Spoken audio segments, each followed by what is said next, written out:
5 তারিখের পরে স্বাধীনতা একটু বেশি পেয়েছে, তো রাস্তাঘাটে যার যেভাবে মন চায় সেভাবেই চলাফেরা করে। এখন অটো রিক্সা সিএনজিকে ওভারটেক করতে চায়, সিএনজি বাস ওভারটেক করতে চায়। এই হলো রাস্তাঘাটের অবস্থা। কেউ কাউকে পাত্তাও দেয় না, কেউ কারো কথা শুনে না। চোখের সামনে প্রতিদিন আমরা দেখছি কত মানুষ রাস্তাঘাটে মারা যাচ্ছে, সড়ক দুর্ঘটনা বেড়ে গিয়েছে। দেখার পরেও যারা মোটরসাইকেল চালায় এরা নিজেদেরকে সংযত করে না। এরা বুঝে না যে মোটরসাইকেল দুর্ঘটনা এটা খুবই মারাত্মক। আপনি বেঁচে থাকলে পঙ্গু হয়ে যাওয়ার সম্ভাবনা বেশি, আর মারা গেলে শরীরের পার্টস এক একটা এক এক দিকে চলে যাবে। দেখবেন গায়ের উপর দিয়ে উঠে যেতে চায়, কেউ একটু কাউকে ছাড় দিতে চায় না। কি মারাত্মক অবস্থা! আমরা অনেক দূর থেকে আসতেছিলাম আজকে, সেই চুয়াডাঙ্গা থেকে। এত এত জ্যাম! সুবহানাল্লাহ। আল্লাহ এই জাতির মানুষদেরকে একটু শৃঙ্খলাবদ্ধ হওয়ার জন্য তাদের বিবেকবোধ আল্লাহ জাগ্রত করে দেন। এটা ছাড়া আমার আর কিছু বলার নেই। সম্মানিত উপস্থিতি, আমরা যে সময়টুকু পাব গনিমত মনে করে আমরা পরিপূর্ণ মনোযোগের সাথে আল্লাহর কোরআনের প্রতি মনোনিবেশ করব এবং হেদায়েতের নিয়তে কিছু কথা বলার এবং শোনার চেষ্টা করব। ইনশাআল্লাহ মহান আল্লাহ আমাদেরকে হেদায়েতের নিয়তে প্রতিটি কথা বলার এবং শোনার তৌফিক দান করেন, আমরা বলি আমিন। প্রিয় চৌদ্দগ্রামবাসী, আমরা যে পৃথিবীতে বসবাস করছি, এই পৃথিবী সহ এই মহাবিশ্বের একদিন পরিসমাপ্তি ঘটে যাবে। সব কিছু একদিন ধ্বংস হয়ে গিয়ে কিয়ামত সংগঠিত হবে। কিয়ামত এটি কোন বছরে, কোন সালের, কোন মাসের কত তারিখে অনুষ্ঠিত হবে এটা একজন ছাড়া আর কেউ জানে না। যিনি সেটা জানেন তিনি কে? পৃথিবীর কোনো ফেরেশতাও জানেন না, কোনো নবী রাসূলও জানেন না এটা কখন হবে। এই জ্ঞান কেবলমাত্র একজনের কাছে আছে। নবী করিম সাল্লাল্লাহু আলাইহি ওয়াসাল্লাম মক্কি জিন্দেগিতে যখন মক্কার কাফির মুশরিকদেরকে কিয়ামতের কথা বলতেন, তারা তখন জিজ্ঞেস করত, আশ্চর্য ব্যাপার, কি করে এই মহাবিশ্ব একদিন চূর্ণ বিচূর্ণ লণ্ডভণ্ড হয়ে যাবে, কি করে কিয়ামত অনুষ্ঠিত হবে এটা আমাদের বুঝে আসে না। তো তুমি যেহেতু বলছোই কিয়ামত হবে, কোন মাসের কত তারিখে কখন এটা হবে আমাদেরকে বলো। তারা যখন নবীজির কাছে এই বিষয়ে জিজ্ঞেস করত, আল্লাহর নবী তখন চুপচাপ থাকতেন। কারণ আল্লাহর নবী তো আল্লাহর শেখানো ভাষা ছাড়া কথা বলেন না। নবীরা তাই বলেন যা ওয়াহী হিসাবে আল্লাহর কাছ থেকে আসে। এজন্য আল্লাহ তাআলা বলেছেন, ওয়ামা ইয়ানতিকু আনিল হাওয়া ইন হুয়া ইল্লা ওয়াহায়ুন ইউহা। আমার নবী তো বানিয়ে কিছুই বলেন না, মনোবৃত্তির অনুসরণ করে কিছু বলেন না। তিনি তাই বলেন যা ওহী হিসাবে তার কাছে আসে। যখন কাফির মুশরিকরা তাকে বলতো কখন সেই কিয়ামতের ঘটনা সংঘটিত হবে, রব্বুল আলামিন তখন তার নবীকে বললেন, ও নবী আপনি তাদেরকে জবাব দেন, ইয়াসআলুকান নাসু আনিস সাআহ, তারা জিজ্ঞেস করত কখন কিয়ামত অনুষ্ঠিত হবে। আল্লাহ তাআলা তার নবীকে বললেন আপনি জবাব দেন, কুল ইন্নামা ইলমুহা ইনদাল্লাহ। এই অপারেটর, তুমি কি অপারেটিং সিস্টেম জানো না? এই এরকম কুতুর কুতুর হয় কেন আওয়াজে? মাস্টার কমাও, রিভাইভ একটু কমাও। তুমি বুঝো না তো ব্যবসা আরম্ভ করছো কেন?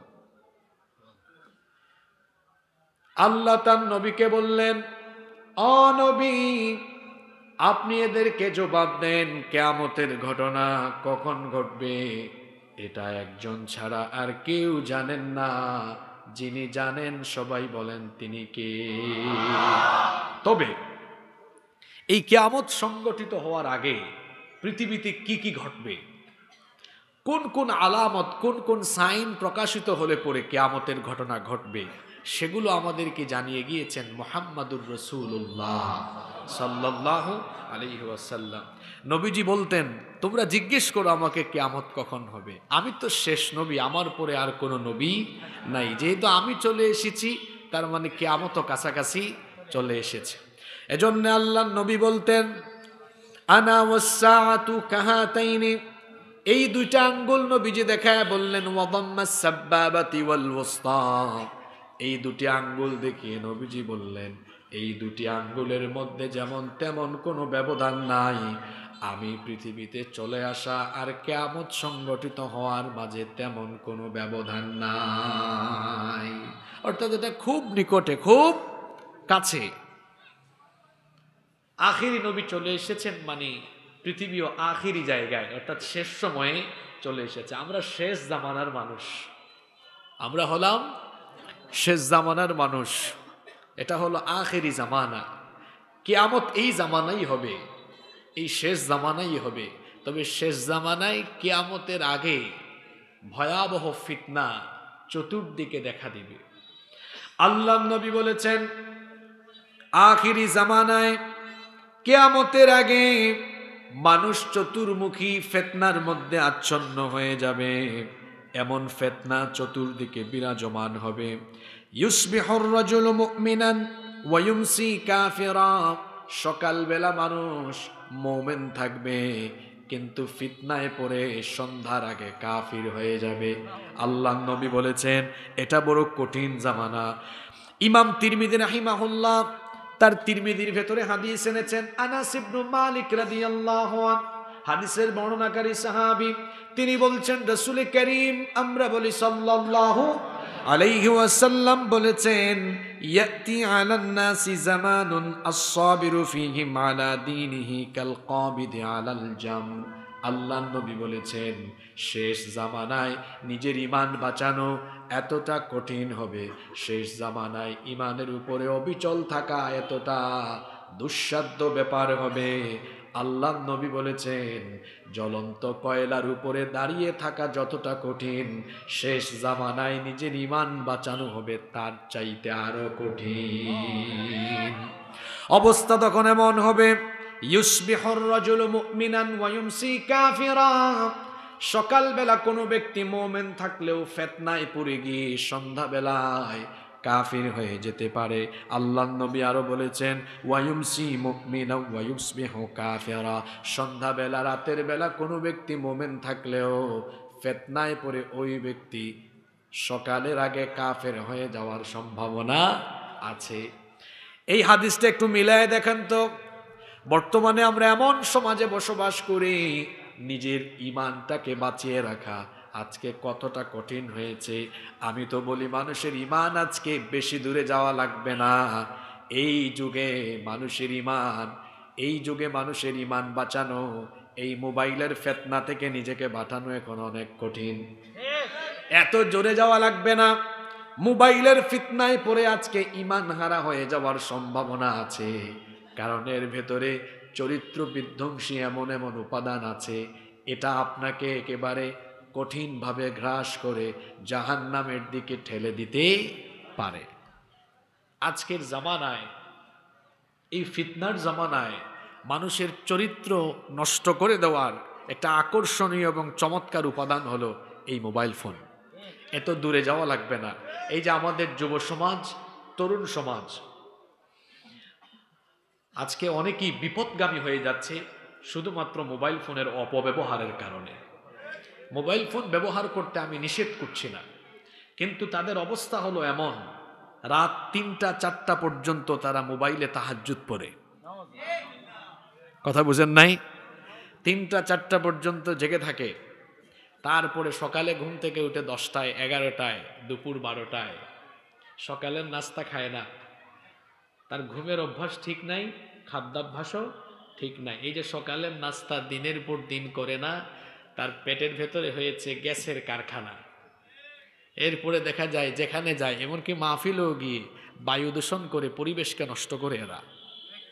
আর রাত জাগতে জাগতে এদের চেহারা হয়েছে কেমন, যৌবন বয়সে 18, 20, 22, 25 বছর বয়সে তার চেহারা এত লাবণ্য থাকার কথা, কিন্তু রাত জাগতে জাগতে তার গালের দুই পাশের মাংস হাড্ডির চিপার ভিতরে ঢুকে গিয়েছে, তারপরে চোখের নিচে কালি পড়ে গিয়েছে, তারপরে তার মাইগ্রেনের সমস্যা, কত ধরনের সমস্যা। রাস্তায় যখন হাঁটে 22-23 বছরের ছেলে ফার্মের মুরগির মতো ঝিমাই ঝিমাই হাঁটে। এই হলো যুবকদের অবস্থা। ও রাত 2টা-3টা পর্যন্ত ফেসবুক, ইউটিউব বা অন্যান্য জায়গায় পড়ে থাকে, তার কেরিয়ারকে ধ্বংসের দিকে নিয়ে যাচ্ছে, তার জীবনকে সে অসুস্থ জীবন হিসেবে রূপান্তর করে ফেলছে। এজন্য এক অসুস্থ জীবনের দিকে ধাবিত হওয়ার জন্য বর্তমান ইয়াং সোসাইটি পরস্পর প্রতিযোগিতায় লিপ্ত হয়েছে। কথা বুঝতে পারছেন তো? আচ্ছা, আমাকে যারা মোটরসাইকেল দিয়ে নিয়ে আসছে এরা কি এখানে আছে? কোথায় আছে? এই একজন, আর কোথায়? এই কয়েকজন আছে। আমি এদেরকে ধরবো আগে থেকেই ভাবছিলাম। আমার অভিজ্ঞতা হলো, মাহফিলে কিছু ছেলে পেলে থাকে, এরা শো অফ করে। হুজুরকে আনার সময় খুব পাকুম করে আনবে, কয়েকটা ছবি তুলবে, তারপর আর কোনো খবর নাই। আর দেখা করে বলে কি, হুজুর আমি আপনার কঠিন ভক্ত। আসলে কঠিন ভক্ত হচ্ছেন সামনের কাতারের এরা, কারণ এরা ওয়াজ শোনার জন্য অনেক আগে থেকে এসে জায়গা জুড়ে বসে আছেন। ভালো ছাত্র ক্লাসের সামনে থাকে, ঠিক না বেঠিক? তো এতগুলা মোটরসাইকেল নিয়ে গিয়েছেন, আমি কি 14 গ্রামে এমপি ইলেকশন করব নাকি? এগুলো কেন? বন্ধ করেন। সব সময় ফোনে বলে দিই আমরা, একজন ভাই একটু এগিয়ে আসবেন, কারণ গ্রামে গঞ্জে অনেক চিপাচাপা রাস্তা থাকে, এটা গুগল ম্যাপও অনেক সময় উল্টাপাল্টা শো করে। এই জন্য আমরা বলি একজন ভাই এগিয়ে আসবেন, আমরা আপনাকে নিয়ে মাহফিল স্থলে চলে যাব। এই 12 জন 14 জন একত্রিত হলে আর গাড়ি টানা যায় না, তখন তারা গাড়ি স্লো করে, আমরা আরো আগে আসতে পারতাম। এই পাকপাকুমের কারণে আসতে লেট হয়েছে। এখন আমি আজকে বাস্তবে প্রমাণও দিয়ে গেলাম, এই পাকপাকুমগিরি যারা করে এরা মাহফিলে ওয়াজ শোনে না। আর তারা মনে করে হুজুর বোকা শোকা, ধোকা দিতে পারবো। সে চিন্তা করে না, সে যে স্কুলের ছাত্র আমরা ওই স্কুলের ডাক্তার, শিক্ষকও না। কথা বুঝেন নাই? সে যে স্কুলের ছাত্র আমরা ওই স্কুলের শিক্ষকও বলি নাই। কি বলেছি? আরো এক ক্লাস উপরে। সে মাহফিল করে বছরে একটা, আর আমরা তো ডেইলি করি। আমাদের অভিজ্ঞতা আছে না? এই ভাই গিয়েছেন, ওনার সাথেই যোগাযোগ, ইনি থাকবেন সেটা আমার জানা আছে। কিন্তু ওনার সাথে যারা ছিলেন, আমি গাড়িতে বসে আমার সফর সাথীদেরকে বলেছি যে দেখবা এদের মধ্যে 2-4 জন ছাড়া আর কেউ থাকবে না। এই পাকপাকুমগিরি বন্ধ করতে হবে। যুবক ভাইদেরকে বলছি, এই মোবাইল ফোনের ফিতনা থেকে ভাই নিজেকে হেফাজত করতে হবে। একটু একাকী হয়ে গেলে মোবাইলের ফিতনায় তারা ডুবে যায়। আহা, হারাম রিলেশনে সম্পৃক্ত হয়ে তার কেরিয়ার সে শেষ করে দিচ্ছে, জীবন সে শেষ করে দিচ্ছে। কি মনে করছেন আল্লাহ কিছু দেখেন না? আল্লাহ কিছু দেখেন না? তা এই ভয় তো আপনার ভিতরে নাই। আপনি তো একাকী নীরবে নিভৃতে যখন মোবাইল ফোন হাতে নেন, তখন তো আপনি গুগল শরীফে গিয়ে পর্ন সাইটে ঢুকে অশ্লীল ভিডিও দেখা আরম্ভ করেন, ইউটিউব শরীফে গিয়ে আজে বাজে নাটক সিনেমা দেখা আরম্ভ করেন। আপনি মনে করেন যে আমার ভাই বোন, মা বাবা, পরিবারের কেউ এখন দেখবে না, শুনবে না আমি কি দেখছি, কি করছি। কিন্তু কেউ না দেখলেও না শুনলেও যিনি সবকিছু দেখেন এবং শুনেন তিনি কে? সে আল্লাহ বলছেন, আওয়ালা ইয়ালামুনা আন্নাল্লাহা ইয়ালামু মা ইউসিররুনা ওয়া মা ইউলিনুন। তারা কি জানে না গোপন এবং প্রকাশ্য সবকিছুর খবর যিনি জানেন তিনি কে? ইন্নাল্লাহা লা ইয়াখফা আলাইহি শাইউন ফিল আরদি ওয়ালা ফিস সামা। আসমান জমিনের কোনো কিছুই আল্লাহর কাছে গোপন নাই, সব কিছু তিনি জানেন। আপনি গভীর রাতে 1টা-2টায় মোবাইল ফোনে হাতে নিয়ে দরজা বন্ধ করে দিয়ে কি দেখেন, কি শুনেন, কার সাথে কথা বলেন, কেউ সেটা না জানলেও যিনি জানেন তিনি কে? আল্লাহকে ভয় করুন। গোপনে যারা গুনাহ করে এদের শাস্তি বড় মারাত্মক। অনেকে আছে গোপনে গোপনে হারাম কাজে লিপ্ত, যেটা কেউ জানে না, কিন্তু কেউ জানে না জানেন কে? আল্লাহর নবী বলেছেন, খুব ভয়াবহ হাদিস, এটা ভালো করে শোনেন, যুবক ভাইয়েরা মনোযোগ দেন। আল্লাহর নবী বলেছেন, কিয়ামতের ময়দানে তিহামার শুভ্র পর্বতমালা সমপরিমাণ নেক আমল করে কোনো ব্যক্তি হাসরের মাঠে উঠবে, কিন্তু পাহাড় সমপরিমাণ আমল মুহূর্তের মধ্যেই ধুলাবালি হয়ে উড়ে যাবে। সাহাবীরা জিজ্ঞেস করলেন, এটা কোন ব্যক্তির কথা আপনি বলছেন? আল্লাহর নবী তখন বললেন, এই ব্যক্তি হলো সেই ব্যক্তি নামাজেও যায়, রোজাও রাখে, হজ করে, ওমরা করে, ওয়াজ মাহফিলে আবার আয়োজন করে ওয়াজ মাহফিল শুনতেও যায়, কিন্তু গোপনে গোপনে সে একাকী হয়ে গেলে হারাম কাজ করে। কথা বুঝতে পেরেছেন? সব আমল কি হয়ে যাবে? সব আমল এই ফিতনায় পড়া যাবে না। এই শেষ জামানাটা হচ্ছে ফিতনার জামানা। বলেছেন মুহাম্মদ, আমরা বলি সাল্লাল্লাহু। ফিতনার এই জামানায় মানুষ এমন ফিতনায় পড়বে, নেতৃত্বের জায়গায় ফিতনা দেখা দেওয়ার কারণে মানুষ আরো ভয়াবহ ফিতনার মধ্যে আচ্ছন্ন হবে। এজন্য আল্লাহর নবী বললেন, আ'আযাকাল্লাহু মিন ইমারাতিস সুফাহা, মূর্খ অপদার্থ নেতৃত্ব থেকে আমি তোমাদের জন্য আল্লাহর কাছে পানাহ চাইছি। সাহাবীরা তখন বললেন, মা ইমারাতিস সুফাহা, মূর্খদের অপদার্থদের নেতৃত্ব আমরা বুঝলাম না, আমাদেরকে বুঝিয়ে দেন। আল্লাহর নবী তখন বললেন, উমারা ইয়াকুনুনা বাদি, আমার পরে এমন কিছু নেতৃত্ব দুনিয়ায় আসবে, লা ইয়াক্তাদুনা বিহাদি, তারা আমার হেদায়াত অনুসরণ করে তারা সমাজ এবং রাষ্ট্র পরিচালনা করবে না। আল্লাহর নবী বললেন, আমার পরে এমন একটি সমাজ ব্যবস্থা আসবে, আখিরি জামানায় এমন একটি পরিস্থিতি তৈরি হবে, আমার পরে এমন কিছু লোক আসবে, উমারা ইয়াকুনুনা ইয়াক্তাদুনা বিহাদি, আমার হেদায়াত অনুসরণ করে, লা ইয়াক্তাদুনা বিহাদি, তারা আমার হেদায়াতের ইক্তেদা করবে না, আমার হেদায়াতের অনুসরণ করবে না, অর্থাৎ আমার তরিকা গ্রহণ করে তারা তাদের সমাজ এবং রাষ্ট্র চালাবে না। ওয়ালা ইয়াস্তান্নুনা বিসুন্নতি, আমার সুন্নত অনুসরণ করে তারা সমাজ এবং রাষ্ট্র পরিচালনা করবে না। মনোযোগ আছে আপনাদের? আর আকাশের উপরে আর মাটির নিচের ওয়াজ না, এগুলা ভালো করে শুনেন কথাটা। আল্লাহর নবী বলেছেন, আমার পরে এমন এক জামানা আসবে, লা ইয়াক্তাদুনা বিহাদি, আমার হিদায়াতের ইক্তেদা করা হবে না, ওয়ালা ইয়াস্তান্নুনা বিসুন্নতি, আমার সুন্নতের অনুসরণ করা হবে না, আমার দেখানো পথ এবং মতে, আমার দেখানো আদর্শ মতে সমাজ এবং রাষ্ট্র চলবে। এখন বলেন তো দেখি, আপনাদের দেশের মসজিদগুলো আল্লাহর আইনে চললেও আপনাদের দেশের সমাজ আর রাষ্ট্র চলে আল্লাহর আইনে না মানুষের আইনে? বুঝে শুনে উত্তর দিয়েন, আল্লাহর আইনে না মানুষের আইনে?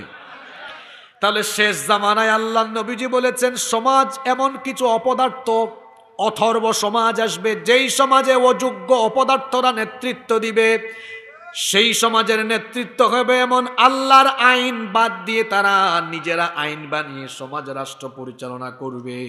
তাহলে আল্লাহর নবীর হাদিস অনুযায়ী আমরা কি বর্তমানে সভ্য সমাজে আছি না অথর্ব সমাজে আছি? পৃথিবীর কোন নবী বা রাসূল মানুষের তৈরি করা আইন প্রতিষ্ঠার জন্য তারা কাজ করেন নাই, বরং সকল নবী এবং রাসূল এই পৃথিবীতে যার হুকুম, যার বিধান কায়েমের জন্য কাজ করেছেন তিনি কে? এজন্য আল্লাহ বলেছেন, ইনিল হুকমু ইল্লা লিল্লাহ, আল্লাহ ছাড়া কারো হুকুম চলবে না। আলা লাহুল খালকু ওয়াল আমর, সৃষ্টি যার, আইন চলবে। আসমান কার? জমিন কার? তো আইন চলবে কি আমার বাপ দাদার? আইন চলবে কার? জোরে বলেন, আইন চলবে কার? আল্লাহর নবী সতর্ক করেছেন, কিন্তু শেষ জামানায় আইন চলবে কারো বাপের, কারো স্বামীর, কারো চাচার।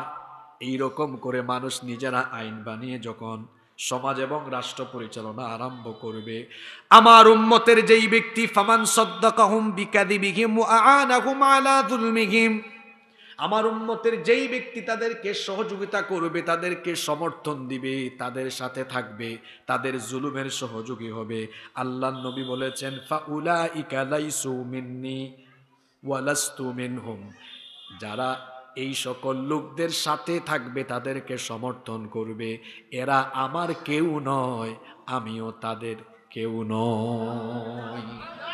যান এবার যা মন চায় তাকে করেন কে আপনি, আমি তো আপনার পিটাইয়া হেদায়েতের পথে আনতে পারবো না। এই হাদিস এটা শোনার পরেও কেউ যদি কিছুক্ষণ আপেলে আর ফুটবলে যায়, আমার তো কিছু করার নেই, আমি মনে করব তার বিবেকের মধ্যে শয়তান পেশাব করে দিয়েছে। এই জন্য সে সুন্দর কথাটা বুঝে না। কি বলেছেন? ফামান সাদ্দাকাহুম বিকাযিবিহিম ওয়া আ'আনাহুম আলা যুলমিহিম ফাউলাইকা লাইসু মিন্নি ওয়া লাস্তু মিনহুম,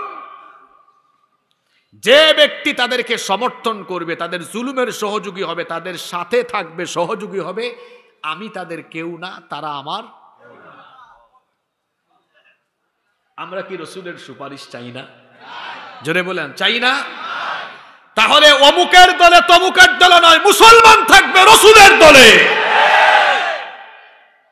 কার দলে কোথায় যান আপনি? বেঈমান, বেনামাজি, ইসলাম বিরোধী, এমনকি দেশদ্রোহী, দেশকে আরেক দেশের হাতে তুলে দেয় এমন বেঈমানের সাথে চলাফেরা করে, আসে না না? আমরা বড় অবাক হচ্ছি, আমরা বড় অবাক হচ্ছি। এক ফেরাউন যেতে না যেতে আরো কিছু লোক নতুন করে এই রূপ ধারণ করার অপচেষ্টা করছে। আমার দেশকে অস্থিতিশীল করে দেওয়ার জন্য প্রতিনিয়ত অপচেষ্টা চলছে। পাশের দেশের দাদারা আমার দেশের ব্যাপারে ষড়যন্ত্র করতে করতে এখন আমার দেশ দখলে তারা মরিয়া। তাদের একটা টিভি চ্যানেল আছে, এক লোক দেবের খালি লাফায়, মলম বিক্রেতার মতো লাফায়, মানচিত্র দেখায় দেখায় বলে এই যে এই অংশটা চট্টগ্রাম, এটা দখল করতে পারলে আমাদের এই হবে ওই হবে। দাদা বাবুদেরকে সতর্ক করছি, আমার দেশের মানচিত্রের উপরে নজর দিলে তোমাদের মানচিত্র ক্ষতবিক্ষত হয়ে যাবে। আর ইসকনের মাধ্যমে যদি বাংলাদেশকে অস্থিতিশীল করার কোনো অপচেষ্টা চালানো হয়, আমরা সতর্ক করছি, এটা গুজরাট নয়, এটা সিকিম নয়, এটা হায়দ্রাবাদ নয়, এটা বাংলাদেশ। এখানে ইসকনের মাধ্যমে আরএসএস এর গুন্ডারা গুন্ডামি করার অপচেষ্টা করলে 14 কোটি মুসলমান দাঁত ভাঙা জবাব দিবে।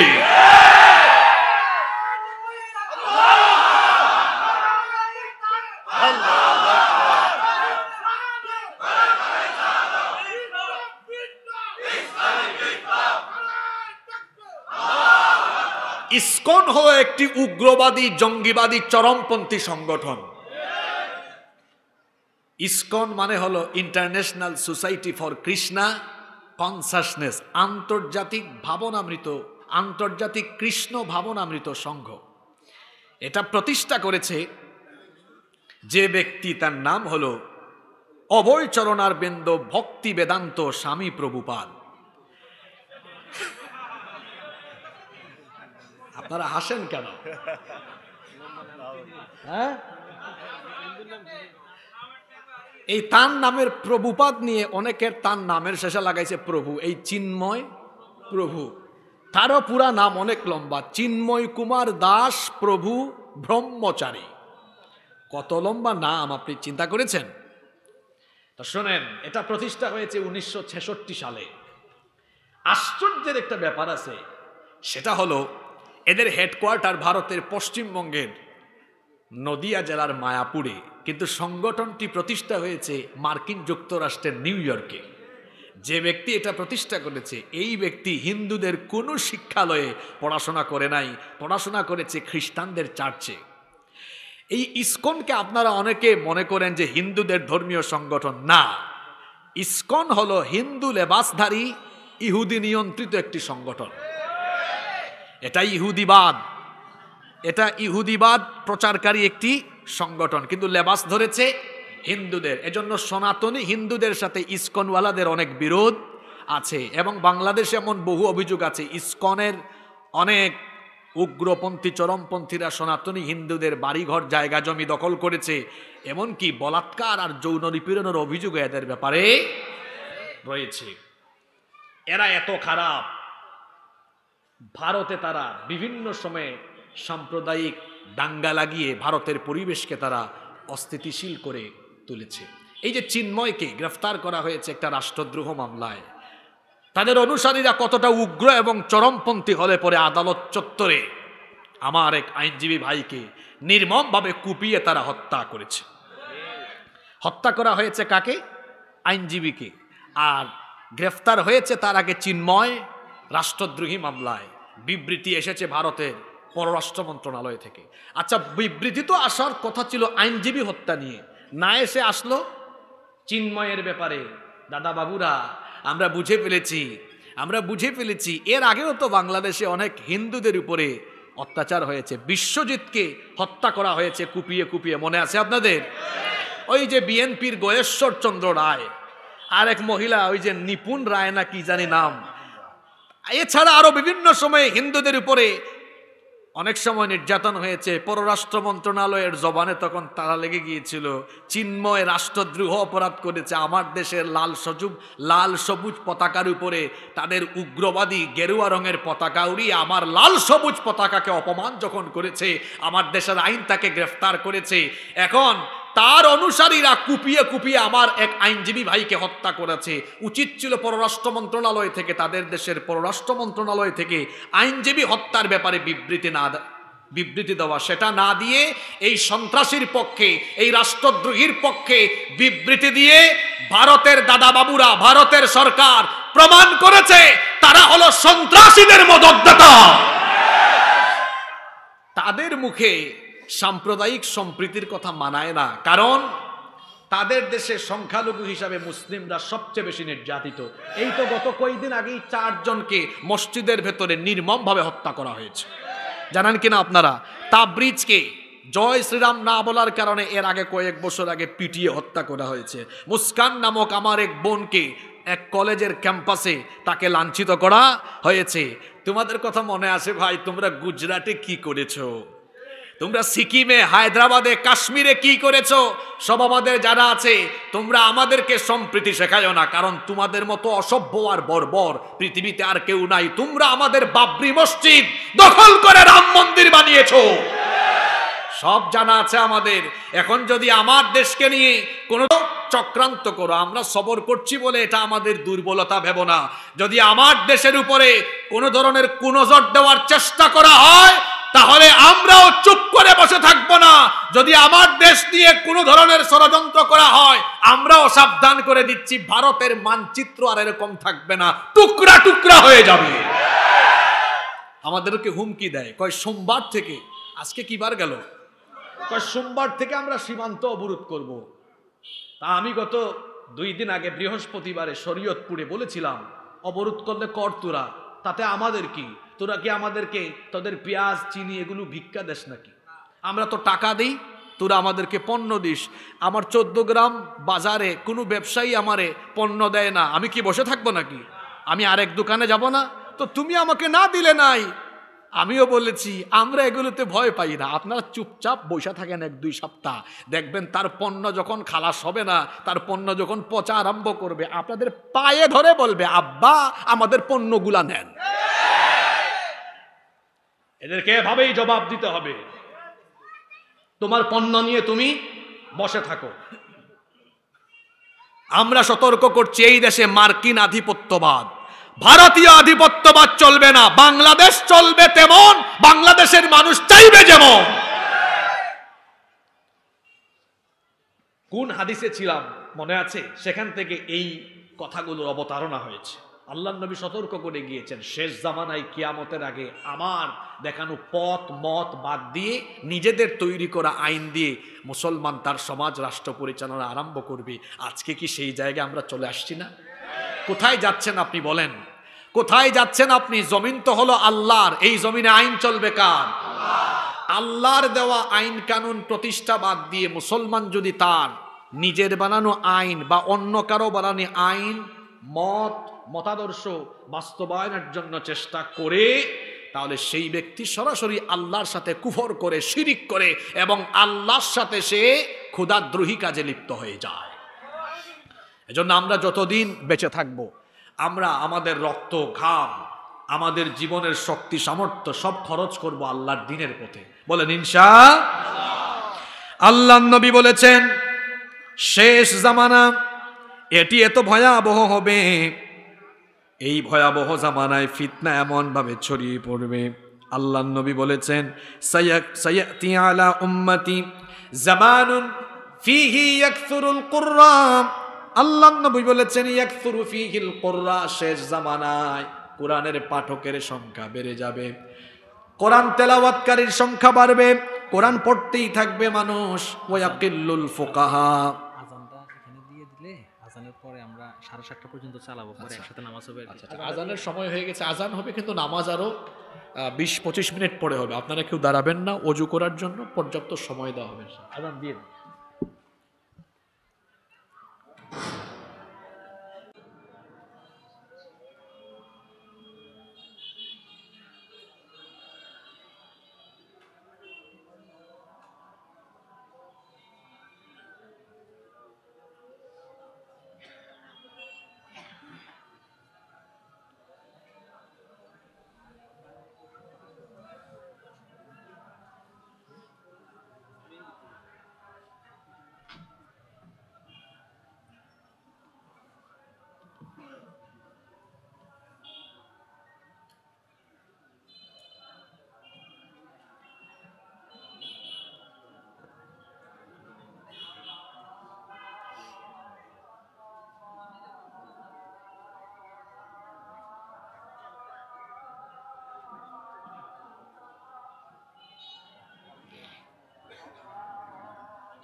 সাড়ে 8টায় অনুষ্ঠিত হবে ইনশাআল্লাহ। আপনারা পর্যাপ্ত সময় পাবেন ইনশাআল্লাহ। কষ্ট হচ্ছে আপনাদের? তো আমি বলছিলাম শেষ জামানায় উম্মতের পরিস্থিতির কথা। নবীজি বলেছেন, শেষ জামানায় এমন সময় আসবে যখন মুসলমানদের মধ্যে কোরআনের পাঠক বাড়বে, কিন্তু কোরআন বুঝে এরকম মানুষের সংখ্যা অনেক কম থাকবে। আল্লাহর নবী বলেছেন সায়াতি আলা উম্মতি জামানুন ইয়াকসুরু ফীহিল কুররা ওয়া ইয়াকবিদুল ফুকাহা। আল্লাহর নবী বলেছেন, খুব শীঘ্রই এমন এক জামানা আসবে, এমন এক যুগ আসবে যখন কোরআনের কারি, পাঠকের সংখ্যা বেড়ে যাবে, কিন্তু কোরআন বুঝে এমন মানুষের সংখ্যা কমে যাবে। আজকে বাংলাদেশের দিকে তাকায় দেখেন তো, বাংলাদেশের 90% মুসলমান, এর মধ্যে অনেকেই কোরআন পড়তে এখনো বিশুদ্ধভাবে জানে না।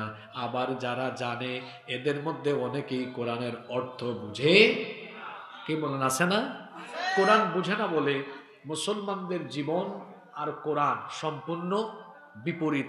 কোরআনের সাথে মুসলমানদের জীবনের কোনো কি নাই, মিল নাই। এজন্য দেখা যায় সুদখুর সে কোরআন তিলাওয়াতও করে আবার সুদও খায়, ঘুষখুর কোরআন তেলাওয়াত করে আবার ঘুষও খায়। আমার দেশে এমন বহু মানুষ আছে দেখবেন, নামাজেও যায় আবার অন্যায় অপরাধও করে, দেখতেন না? একজন বলতেন, পার্লামেন্টে বলেছেন, সকালবেলা ঘুম থেকে উঠে তিনি কি খুঁজেন, নারায়ণগঞ্জে আরেক কুতুব পাওয়া গেছে, উনি 70 রাকাত তাহাজ্জুদ পড়ে। 100 নাকি, যাই হোক, একদিকে একজন 70, আরেকজন ঘুম থেকে উঠে যায় নামাজ খুঁজে, আবার সারাদিন মানুষের রক্ত তারা পান করে। এই হলো তাদের চরিত্র। আছে না নাই এরকম? আল্লাহ নবী বলেছেন শেষ জামানায় এইরকম কোরআনের পাঠক বাড়বে, কোরআন তেলাওয়াত করবে কিন্তু কোরআন বুঝবে না। আপনি দেখেন আজকে আমার দেশের মুসলমানরা কোরআন যেন বুঝতে না পারে, এটা আরো কয়েক যুগ আগ থেকে কি রকম ষড়যন্ত্র করা হয়েছে। শিক্ষা ব্যবস্থা থেকে খুব সুচিন্তিতভাবে, সুচিন্তিত পরিকল্পনায় দ্বীনি শিক্ষাকে, কোরআন হাদিসের শিক্ষাকে ডিলিট করে দেওয়া হয়েছে। শিক্ষা ব্যবস্থাকে কয়েকমুখী করা হয়েছে। কি কি? যে দ্বীনি শিক্ষা, জাগতিক শিক্ষা। কেন রে ভাই, দ্বীনি শিক্ষা জাগতিক শিক্ষা আলাদা থাকবে কেন? শিক্ষা তো থাকবে দ্বীন এবং দুনিয়ার সমন্বয়ে, যাতে করে দুনিয়া আখেরাত উভয় দিক থেকে সে কি হয়, লাভবান হয়। আমার দেশে শিক্ষা ব্যবস্থার যে অবস্থা, আমি এই জন্য প্রায় সময় বলি, যে স্কুলে পড়ে সে হয়ে যায়, ওই যে আমাদের সিলেটে এটাকে বলি ল্যাংরা, আপনারা 14 গ্রামে কি বলেন জানি না, ওই যে পা যদি ঠিক না থাকে, হাঁটতে না পারে, আপনারা এটাকে কি বলেন? মিলে গেছে তো আপনাদের সাথে, আমাদের সিলেটেও বলে ল্যাংরা। আমি বলি সরি, যে স্কুলে পড়ে তাকে আমি বলি যে অন্ধ, আর যে মাদ্রাসায় পড়ে ও হলো ল্যাংরা। কেন বলি? এটার কারণ আছে। অর্থাৎ যে স্কুলে পড়েছে ও সব দেখেছে, ইংরেজি, বিজ্ঞান সব দেখে তার চোখ দিয়ে, কিন্তু কোরআন দেখে না। আর মাদ্রাসায় যে পড়েছে তাকে ল্যাংরা বলেছি কেন? ও আরবি, কোরআন হাদিস সবই জানে, কিন্তু তার এই কোরআন হাদিস আরবি এটা দুনিয়াতে চালানোর জন্য আরও যে অন্যান্য কিছু দরকার, যেমন ইংরেজি জানা দরকার, প্রযুক্তির জ্ঞান দরকার, যেগুলোর মাধ্যমে ভর করে দাঁড়িয়ে সেগুলো প্রচার করবে, ওগুলো তার কাছে নাই। এজন্য তারে বলেছি ল্যাংরা। আর ও সব পড়েছে, সব দেখেছে, কিন্তু কোরআন হাদিস দেখে নাই, এজন্য ওরে বলেছি কি, অন্ধ। এই অন্ধত্ব আর ল্যাংরামি বাদ দিতে হবে, বাদ দিয়ে উভয়টার কম্বিনেশন ঘটিয়ে শিক্ষা ব্যবস্থায় একটি বিপ্লব আনতে হবে। মনে রাখতে হবে, ইসলামী বিপ্লবের জন্য দরকার ইসলামী শিক্ষা বিপ্লব। আল্লাহ রসুল কোরআনের আলোকে একটি সমাজ এবং রাষ্ট্র গঠন করেছেন, তার আগে তিনি কোরআনের আলোয় আলোকিত মানুষ তৈরি করেছেন। এই যে আমরা স্লোগান দেই না, আল কোরআনের আলো, ঘরে ঘরে জালো, সংসদে জালো, স্লোগান ঠিক আছে, কিন্তু এই স্লোগানের প্রথম লাইন হওয়া উচিত আল কোরআনের আলো মানুষের হৃদয়ে হৃদয়ে জালো, অন্তরে অন্তরে জালো। কারণ আমরা যখন প্রতিটি মানুষের অন্তরকে কোরআনের আলোয় আলোকিত করতে পারবো, আলোকিত হৃদয়ের এই মানুষগুলো দ্বারা একটি বিস্ফোরণ ঘটবে, যে গণবিস্ফোরণের মাধ্যমে ইসলামী বিপ্লব কায়েম হবে। এজন্য আগে মানুষের অন্তরে কি ঢুকাতে হবে? আমার শিক্ষা ব্যবস্থা যদি এমন হতো, আমার দিকে তাকান, আমরা এরকম একটি শিক্ষা ব্যবস্থার স্বপ্ন দেখি যেখানে ক্লাস 1 থেকে তার সিলেবাসে ইংরেজি, বিজ্ঞান, গণিত সবকিছু থাকার পাশাপাশি ক্লাস 1 থেকে তার সিলেবাস আরম্ভ হবে এমন যে ক্লাস 1, 2 হতে পারে এই 2 বছর সে নাজেরা পড়বে, বিশুদ্ধ করে কোরআন তেলাওয়াত শিখবে। ক্লাস 3, 4, 5, 6, 7, 8, 9, 10 কয়টা ক্লাস? 8টা ক্লাস। ছোটকালে মেধা মানুষের বেশি প্রখর থাকে। এই 8 ক্লাসে তাকে আপনি 3 পারা করে কোরআন হিফজ করা বাধ্যতামূলক করে দেন। সারা বছরে 3 পারা, বছরে 3টা পরীক্ষা দেন 4 মাস পর পর, তো পারবে না? জোরে বলেন, পারবে কিনা? তো খুব ইজি ব্যাপার। তাইলে এই 8টা ক্লাসে তার শেষ হইল 3 8 কত হয়? 24। বাকি আছে কত? 6 পারা। ইন্টারমিডিয়েটে 2 বছর দিয়ে দেন না আরো 4 পারা। হ্যাঁ, তাইলে 24 আর 4 কত হইল? 8। অনার্সে যাবে, সে অনার্সে গিয়ে ফার্স্ট ইয়ার সেকেন্ড ইয়ারে আরও 2 পারা শেষ করে, অনার্স ফাইনাল ইয়ারে সে আবার পরবর্তী 2 বছরের দাওরাও দিবে। তাইলে ও অনার্সে গিয়ে ইংরেজি বিভাগে পড়ে, বিবিএতে পড়ে, এলএলবিতে পড়ে, তাহলে ও ব্যারিস্টার হয়েছে, হাফেজ ব্যারিস্টার, হাফেজ অ্যাডভোকেট, হাফেজ ইঞ্জিনিয়ার, হাফেজ সচিব, হাফেজ ডিসি, হাফেজ এসপি, হাফেজ এডিসি, হাফেজ এমপি, হাফেজ মন্ত্রী, হাফেজ মেম্বার, হাফেজ চেয়ারম্যান, বাংলাদেশ বদলে যাবে। শুধু হাফেজ হইলে চলবে না, আমরা এমন শিক্ষা ব্যবস্থার স্বপ্ন দেখি এভাবে সে ধাপে ধাপে ধাপে ধাপে কোরআন হিফজ করে ফেলবে। তার পাশাপাশি প্রতিটি ক্লাসে কোরআন হাদিস বাধ্যতামূলক থাকবে, যাতে করে সে সুশিক্ষিত নৈতিক মূল্যবোধ সম্পন্ন একজন আদর্শ মানুষে পরিণত হতে পারে। কারণ আমার এই শিক্ষা ব্যবস্থা জাতিকে বেশিরভাগ ক্ষেত্রে চোর ডাকাত উপহার দিয়েছে। আপনি বলবেন হুজুর এমন কথা কেন বললেন? এই যে চোরেরা জামাতের সাথে পালিয়ে গেল, অনেক সচিব পালিয়ে গিয়েছে, এরা কি অশিক্ষিত না শিক্ষিত? জোরে বলেন। আমার দেশে মাঝে মাঝে মসজিদে জুতা চুরি হয়, ওরেও আমরা চোর বলি। আর সচিবালয়ে বসে যে ব্যক্তি চুরি করে তাকেও আমরা চোর বলি। কিন্তু দুই চোরের লেভেল বা ক্যাটাগরি কি একরকম? একটা হলো শিক্ষিত চোর আর একটা অশিক্ষিত চোর।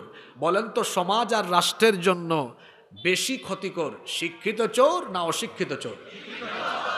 অশিক্ষিত চোরও হয়তো 1-2-3 হাজার টাকার জুতা চুরি করবে, তাই না?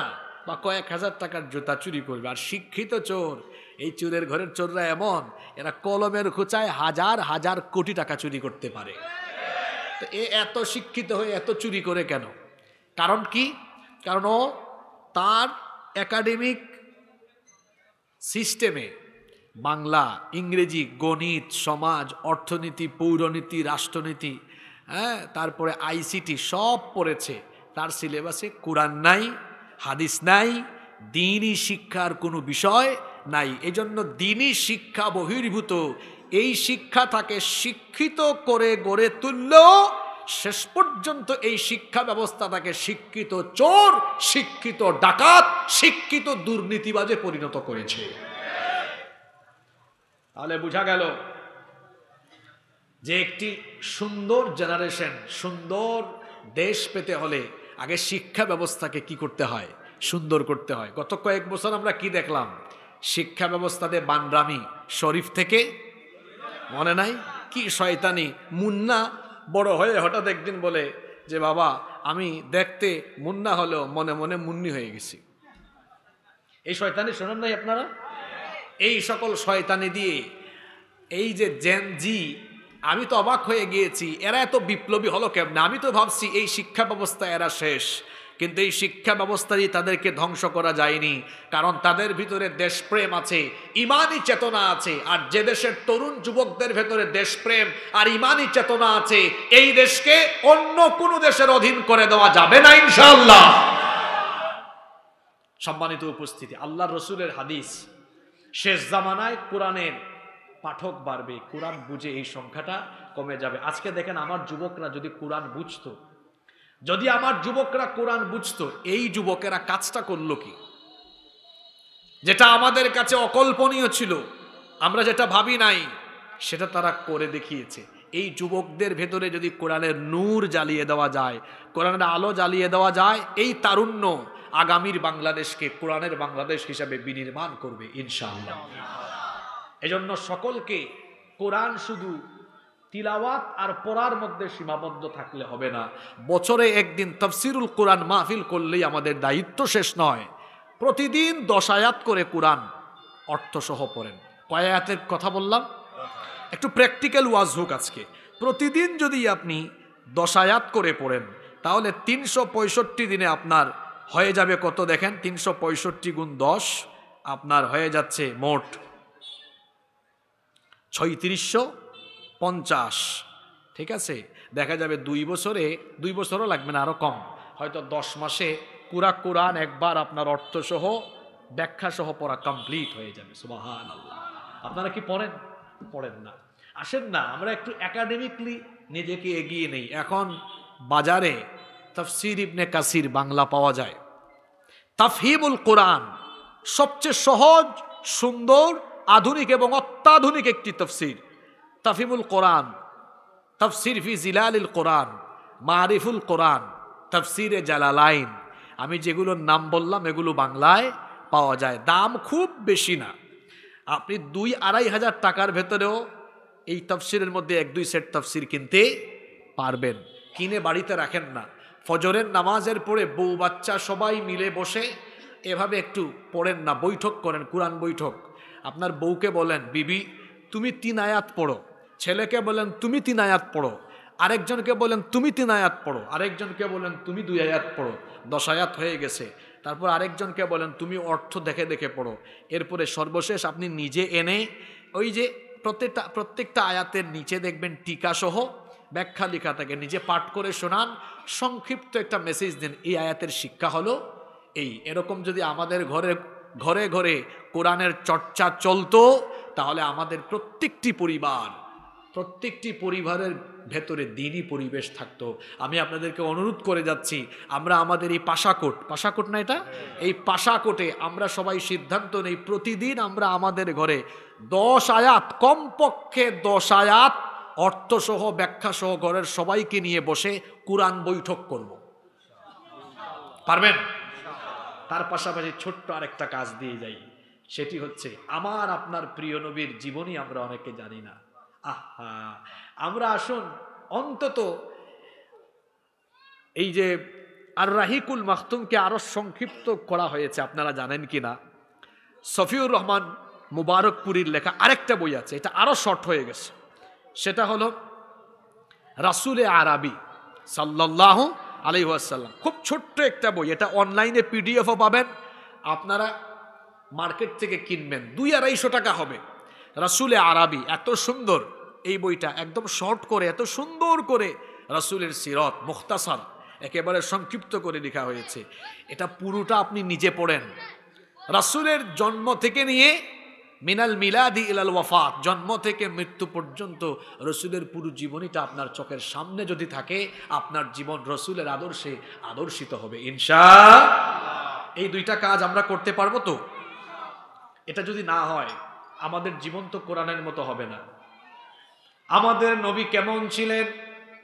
আম্মা জানা আয়েশা রাদিয়াল্লাহু আনহাকে গিয়ে সাহাবীরা বললেন আমাদের নবী কেমন ছিলেন? তিনি বললেন কানা খুলুকুহুল কোরআন, কোরআন যেমন আমার নবীর জীবন হলো তেমন। কোরআন হলো প্রিন্টেড কোরআন, আর রাসূল হচ্ছেন প্র্যাকটিক্যাল কোরআন। সুবহানাল্লাহ। হযরতে আবু বকর সিদ্দিক রাদিয়াল্লাহু আনহু তিনি সূরা বাকারা পড়তে তার সময় লেগেছে প্রায় 8 বছর। কত বছর? আপনি বললেন কি বলেন হুজুর, এটা তো আমার দেশের হাফিজরা 1 ঘন্টায় পড়ে ফেলে। রাসূলের সাহাবীরা কি করতেন? রাসূলের কাছ থেকে তারা 10 আয়াত শুনতেন, এই 10 আয়াত মুখস্থ করতেন, এই 10 আয়াতের আমল করে তারপরে 11 নম্বর আয়াত শুরু করতেন। আল্লাহু আকবার। আর আমরা কি করি? মুখস্থ তুতা পাখির মতো পড়ি। আল্লাহ নবী বলেছেন এটা শেষ জামানার একটা ভয়াবহ আলামত, মানুষ পড়বে তো পড়বে কিন্তু কিছু বুঝবে না। আমরা যেন এখান থেকে বের হয়ে আসতে পারি, নিজেকে কোরআনওয়ালা বানাই আসেন। আমি তো আজকে বলে দিয়ে গেলাম প্রতিদিন মাত্র কয় আয়াত? 10 মাস। এই আপনার তাইলে বেশি লাগবে না, 1 বছর 10 মাস মানে 24 আর 10 কত? 34 মাসে। আমি ধরে নিলাম মাঝে মাঝে মিস হইল, কিন্তু 2 বছরে আমার দ্বারা সম্ভব হবে ইনশাআল্লাহ। আপনি যদি বলেন না হুজুর আমি আরো স্লো করে পড়বো, 5 আয়াত করে পড়েন, তাহলে 4 বছরের ভিতরে পূর্ণাঙ্গ কোরআন একবার পড়া হবে আলহামদুলিল্লাহ। বয়স তো কম হইল না বাবা। আল্লাহর কাছে গেলে আল্লাহ যদি প্রশ্ন করেন কি রে এত কিছু করার টাইম পাইলি, আমি যে কোরআন দিলাম 5 আয়াত করে পড়লেও তো 4 বছরে শেষ হইতো, এটা পড়ার বুঝে টাইম পাস নাই। আহা, জবাব দেওয়ার মতো কোনো কিছু থাকবে তখন? আসলে আমি অনুরোধ করে যাচ্ছি, প্রতিদিন যদি পারেন ম্যাক্সিমাম 10 আয়াত, মিনিমাম 5 আয়াত পড়বেন তো? আপনারা পড়বেন? সত্যি পড়বেন তো? আল্লাহ সবাইকে তৌফিক দেন। এরপরে আসুন, কষ্ট হচ্ছে নাকি আপনাদের? এখন এমন একটা পয়েন্ট ধরবো যা আপনার সমাজের বাস্তবতার সাথে মিলবে। আল্লাহ নবী বলছেন শেষ জামানায় ভয়াবহ ফিতনা আরম্ভ হবে মসজিদে। এখন আপনারা আমাকে বলেন মসজিদ কি ইবাদতের জায়গা না ফিতনার জায়গা? কিন্তু আল্লাহ নবী বলেছেন আখিরি জামানায় মসজিদ থেকে ফিতনার প্রকাশ পাবে। আল্লাহ নবী বলেছেন লা তাকুমুস সাআহ, ততদিন পর্যন্ত কিয়ামত হবে না। হাত্তা ইয়াতাবাহান নাসু ফিল মাসাজিদ, যতদিন না মানুষ মসজিদ নিয়ে পরস্পর গর্ব করবে, বড়াই করবে। আজকে তাকিয়ে দেখেন আমার সমাজের দিকে, আল্লাহ নবীর বলা কথাগুলো কতটা বাস্তবের সাথে মিলে যাচ্ছে। সত্যি সত্যি আজ এক পাড়ার মানুষ অন্য পাড়ার মানুষের সাথে মসজিদ নিয়ে বড়াই করে। এক এলাকার মানুষ বলে আমরা আমাদের মসজিদ 1 কোটি টাকা দিয়ে বানিয়েছি, অন্যরা বলে তাহলে আমরা 2 কোটি টাকা দিয়ে বানাবো। আপনারা বলবেন হুজুর মসজিদ এটা তো ভালো কাজ, মসজিদ নির্মাণ ভালো কাজে প্রতিযোগিতা করা এটা তো কোনো অসুবিধা নাই। হ্যাঁ সত্যিই অসুবিধা নাই। অসুবিধার জায়গা হলো আল্লাহ নবী বলেছেন আখিরি জামানার মসজিদগুলো বাহিরের দিক থেকে হবে সুন্দর চাকচিক্যময়, কিন্তু ভেতরের অবস্থা হবে খারাপ। প্রশ্ন হলো ভেতরের অবস্থা কেমন খারাপ হবে? আল্লাহ নবী বলেছেন ইন্না মিন আশরাতিস সাআহ, নিশ্চয়ই কিয়ামতের একটা আলামত হলো উলুউন আহলুল ফিসকি ফিল মাসাজিদ, মসজিদগুলোতে মসজিদের ভেতরে ইমানদার তাকওয়াবান মানুষের গলার আওয়াজের চাইতে পাপাচারীদের গলার আওয়াজ বড় হয়ে যাবে।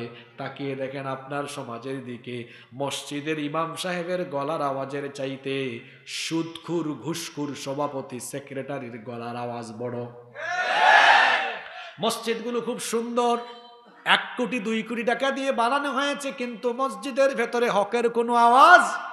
আমার দেশে মডেল মসজিদ হয়েছে, কিন্তু মডেল কোনো ইমাম, ওখানে মডেল কোনো খুতবা। আপনারা কি মডেল মসজিদে মডেল কোনো খুতবা শুনেছেন? বলবেন হুজুর মডেল খুতবা কি রকম? এই যে মডেল মসজিদগুলো বানানো হলো, সরকারের যেখানে যেখানে যে সরকারি ক্ষমতায় আসবে, যে অন্যায় করবে, কোন আলেম কখনো কারো 5 আটা গুলাম হবে না।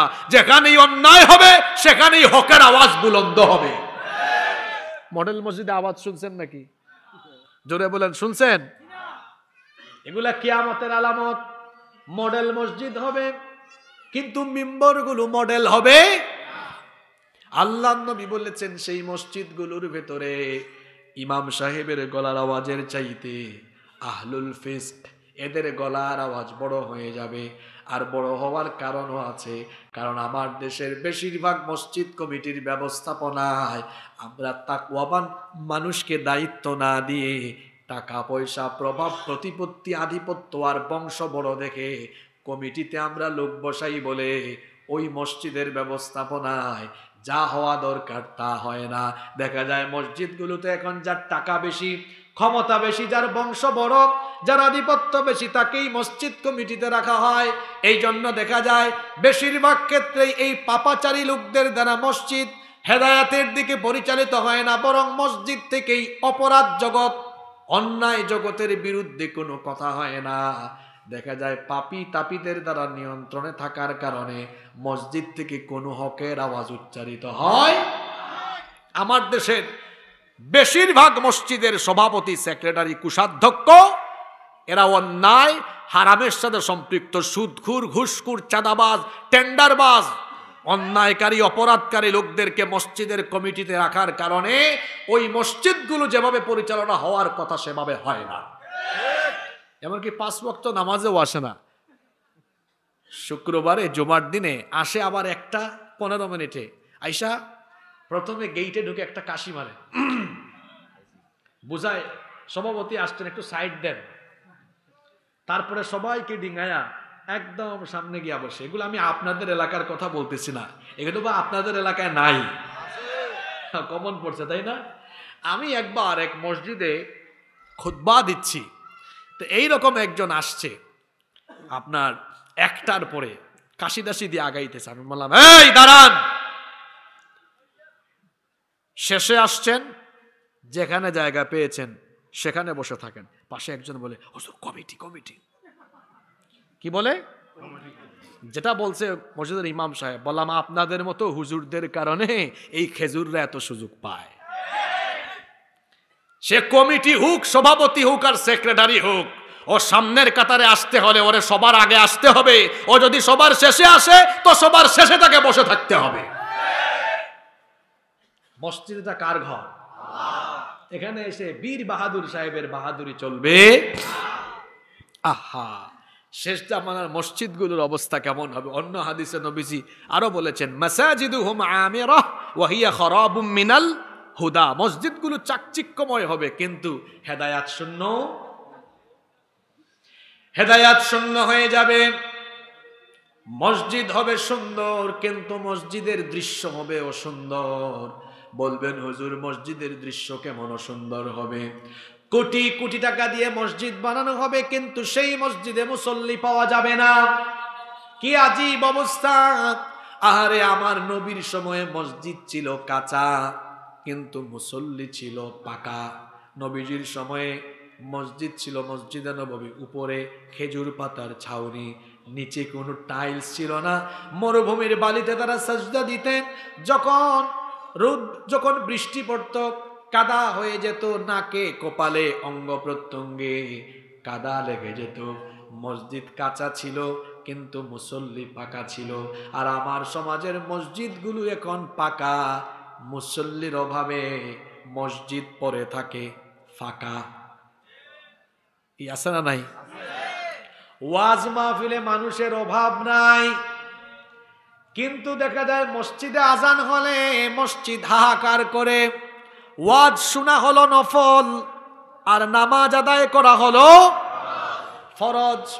নামাজটা কি? নামাজ নিয়ে এত ওয়াজ করলাম, বুঝলেন না। আজকে 2 মিনিটে কিছু কথা বলি, বুঝলে ভালো, না বুঝলে আপনারে আর আমার কিছু বলার নাই। আল্লাহ নবী বলেছেন, বাইনাল আবদি ওয়া বাইনাল কুফরি তারকুস সালাহ।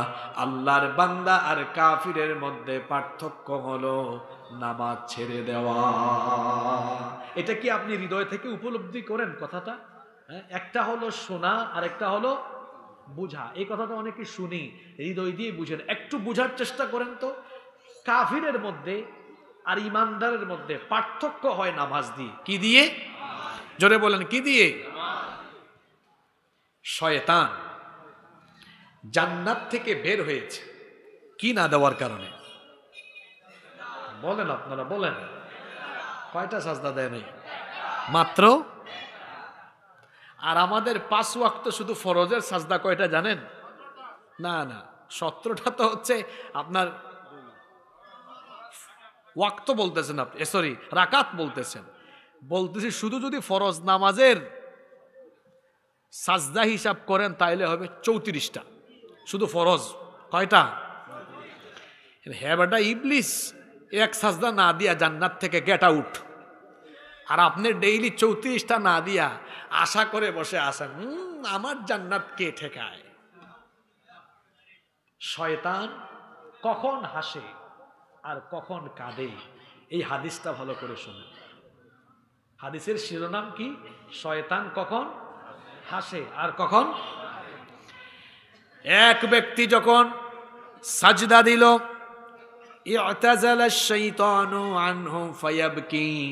শয়তান ওই ব্যক্তির কাছ থেকে দূরে চলে যায়, গিয়ে মনের ব্যথায় মনের যন্ত্রণায় সে তখন কান্নাকাটি আরম্ভ করে। আর সে বলতে থাকে, ইয়া ওয়াইলি, হায় দুর্ভাগ্য, আফসুস আমার, উমির ইবনু আদম বিসসুজুদ ফাসাজাদা ফালাহুল জান্নাহ। আদম সন্তানকে সাজদার আদেশ দেওয়া হলো, সে সাজদা দিল, তার জন্য জান্নাত হাসিল করে ফেলল। আমার জন্য সাজদার হুকুম দেওয়া হয়েছিল, ফাআবাইতু ফালিন্নার, আমি সেই সাজদার হুকুমকে অমান্য করে জাহান্নামের অধিবাসী হয়ে গেলাম। বান্দা যখন সাজদা দেয়, নামাজ আদায় করে, শয়তান তখন কাঁদে। আর বান্দা যখন নামাজ ছেড়ে দেয়, শয়তান তখন হাসে। এখন আপনারা বলেন দেখি, 5 ওয়াক্ত ডেইলি যারা নামাজ ছাড়ে তারা কারে হাসায়, কাকে খুশি করে? এইরকম কুতুবেই প্যান্ডেলে নাই। হ্যাঁ, আজকে ফজর, জোহর, আসর, মাগরিব, এশা তো সামনে আছে, এশাতে আমরা আছি এখন। এই এতগুলা নামাজ ছাইরা দিয়া কারে হাসাইছেন আমারে বলেন? চিন্তা করতেছেন কথাগুলা? যুবক ভাইরা সাজদা দেন না কেন আল্লাহকে? এখন তো সাজদার বয়স, বুড়া বয়সে অনেক মানুষ মেরুদণ্ডে ব্যথা, হাঁটুতে ব্যথা নিয়ে রুকুও দিতে পারবে না, সাজদাও দিতে পারবে না। আফসোস করবে, আহারে আমি যদি আবার যৌবন ফিরে পেতাম। আর এই যৌবনের সাজদার দাম কত বেশি শুনেন, কিয়ামতের ময়দানে আল্লাহ বলবেন 18, 20, 22, 24, 26, 30 বছরের যুবকেরা কোথায়? ফেরেশতারা বলবে আল্লাহ তাদেরকে দিয়ে কি করবেন? কয় জানো না কি করব? তার পুরা যৌবনে আমারে শুধু সাজদা দিয়েছে, আজকে ডেকে আনো, আমি এই যুবকদেরকে আমার আরশে আজিমের ছায়ার নিচে জায়গা দিব। সুবহানাল্লাহ। আমার 14 গ্রামের যুবক ভাইরা কি আল্লাহর আরশে আজিমের নিচে ছায়া পেতে চান না? আজান হলে যাব কোথায়? জোরে বলেন, আজান হলে যাব কোথায়? নামাজে গেলে শয়তান, বলেন শয়তান, না গেলে শয়তান। আপনারা হাসাবেন না কাঁদাবেন? জোরে বলেন, শয়তানকে হাসাবেন না কাঁদাবেন? আজ থেকে ফরজ নামাজ 1 ওয়াক্ত কাজা করব না, রাজি আছেন? আল্লাহ কবুল করেন। নামাজ নিয়ে আরেকটা উদাহরণ দেই। আল্লাহ না করুক রাস্তায় একটা ভয়াবহ অ্যাক্সিডেন্ট হলো। এই অ্যাক্সিডেন্টে যদি 4-5 জন মানুষের এই অংশটা গলা থেকে এই উপরের মাথাটা যদি থেতলে যায়, সব মাথা যদি থেতলে যায় সবার, আপনারা আমাকে বলেন তো, এই থেতলে যাওয়া 4-5 জন ব্যক্তির পরিচয় ডিএনএ টেস্ট করা ছাড়া কি শনাক্ত করা সম্ভব? দেখা মাত্রই কোনো মানুষকে চেনার উপায় হলো তার মাথা, এই ফেস থাকলে তাকে কি করা যায়?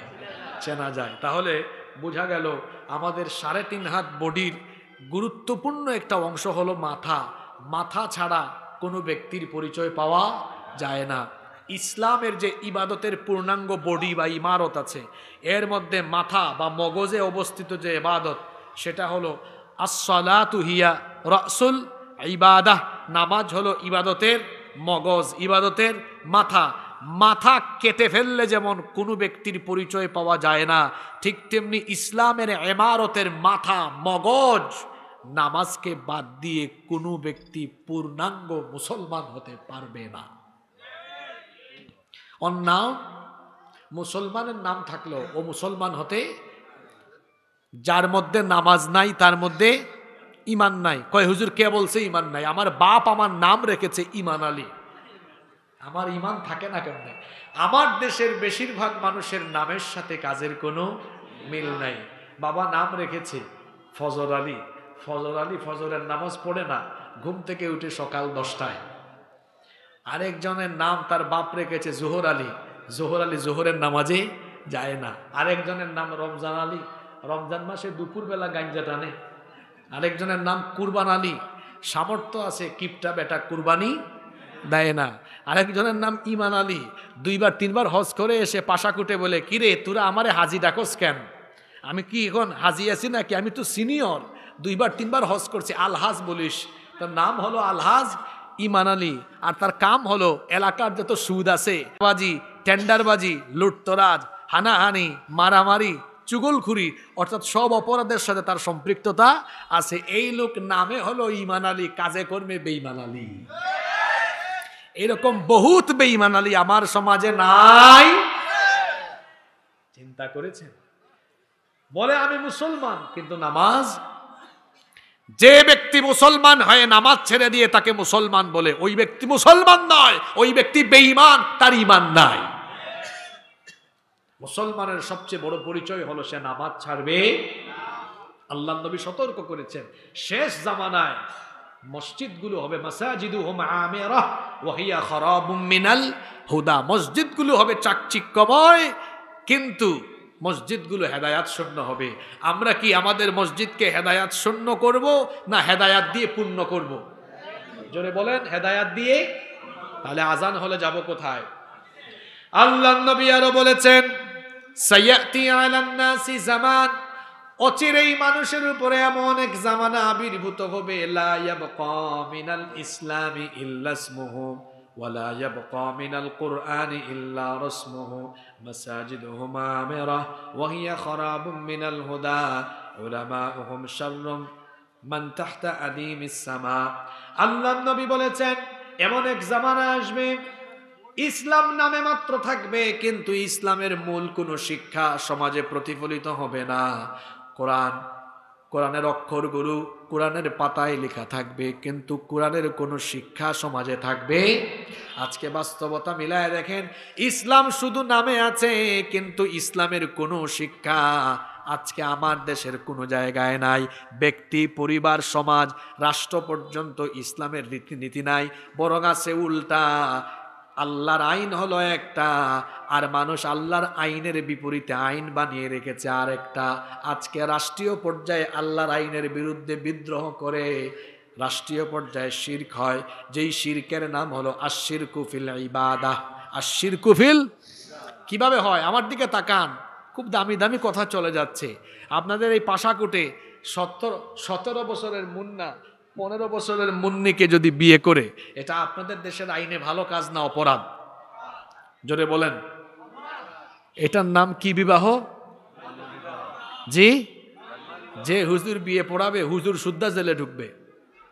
এবার আপনারা আমাকে বলেন, এটা কি আল্লাহর আইনে অপরাধ? জোরে বলেন, আল্লাহর আইনে এটা কি অপরাধ? তাহলে আল্লাহ করলেন হালাল, আপনার দেশের আইন করে দিল। ঘটনা উল্টে দেন। 17 বছরের মুন্না 15 বছরের মুন্নিকে নিয়ে লাউতলা, ঝাউতলা, জামতলা, গাছতলা, বটতলায় বুট খায়, বাদাম খায়, একটার একটার হাত ধরে বসে থাকে, কবুতরের জোড়ার মতো বসে ঢলাঢলি মাখামাখি করে। এটা আল্লাহর আইনে অপরাধ এবং হারাম। অপরাধ এবং এবার বলেন, আপনাদের দেশের আইনে এটা কি? কথা বলছেন না কেন? ব্যাপারই না বলবে। তাহলে আল্লাহ করলেন হারাম, আপনার দেশের আইন করলো হালাল। আর আল্লাহ ওই বিয়ে করেছেন হালাল, আপনার দেশের আইন করলো। এইভাবে হালালকে হারাম বানিয়ে দেওয়া, হারামকে হালাল বানিয়ে দেওয়া, এটা হলো রাষ্ট্রীয় পর্যায়ে আল্লাহর ইবাদতের সাথে শিরক করা। লা ইয়াবকা মিনাল ইসলামি ইল্লা ইসমুহু ওয়া লা ইয়াবকা মিনাল কুরআনি ইল্লা রাসমুহু।